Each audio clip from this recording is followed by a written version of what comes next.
Hello, hi, welcome back. Today we're going to do a really quick video where I'm talking about how I personally discover upcoming releases that don't involve social media. Maybe a little bit of social media, but not book talk, not booktube. That's what we're excluding here.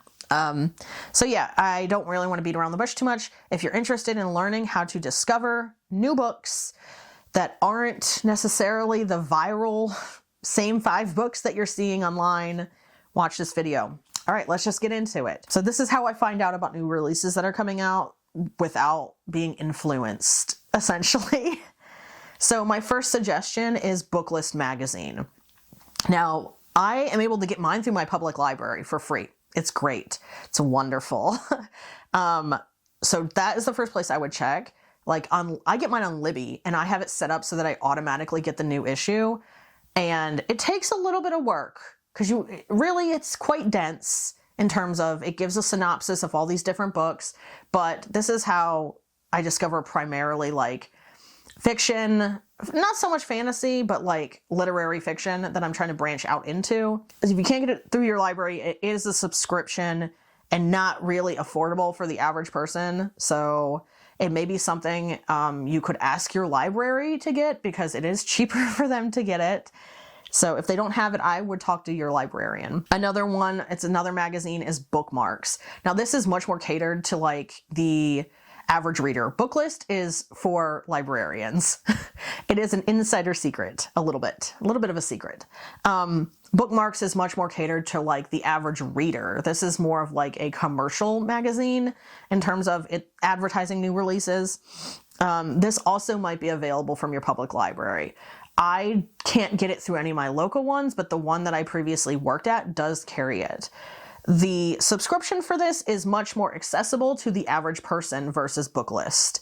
So I will say that if you can't get it through your library, Bookmarks is a good option in terms of affordability for a magazine subscription. The next 2 suggestions are actually ARC websites. So even if you're not requesting e-ARCs on these, they are a great source to find things that are coming out soon. So obviously NetGalley. Not just for ARCs. You can also find upcoming releases here because that's where the ARCs live. The 2 make sense, okay? Now, if you don't know about NetGalley, which I'm surprised if you don't, you can get e-ARCs, so ebooks, advanced reader copies from NetGalley.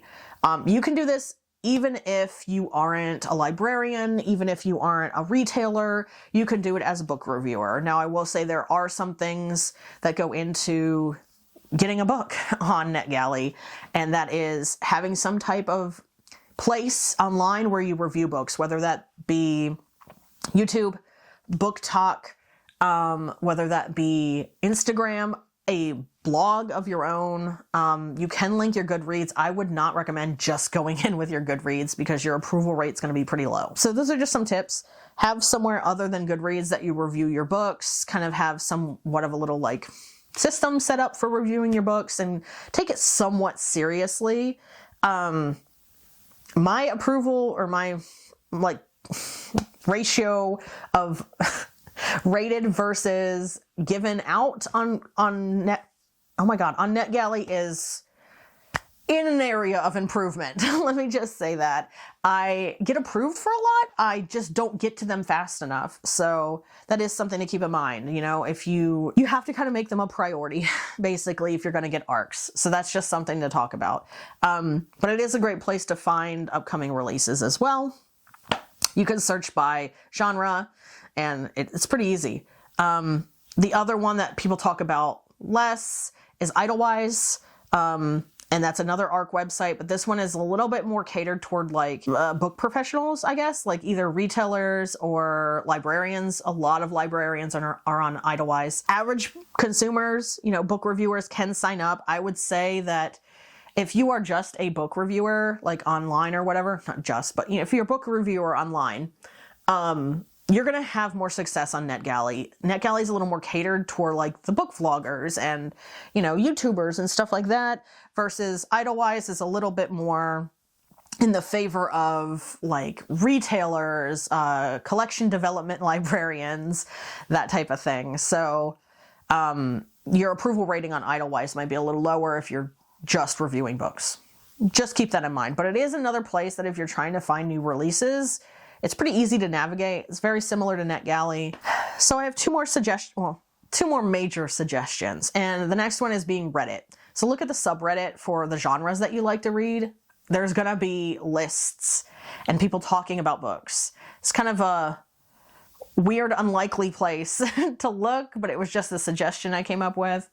There's usually quite a few threads about upcoming releases and people kind of giving feedback on those. The other one is Facebook groups. Join Facebook groups that have to do with the genre that you generally like to read. For example, I'm in a romance readers group, and I find new books to read in there all the time. It's actually kind of a problem. The last two suggestions, I don't have a lot of elaboration for them, but that is to look on publisher websites and retailer websites. So, I mean, I feel like this is an obvious one. If you're on Amazon or Barnes & Noble or whatever, and you look up upcoming releases, it's usually on the menu on the left side of the page, then you're going to be able to see things there.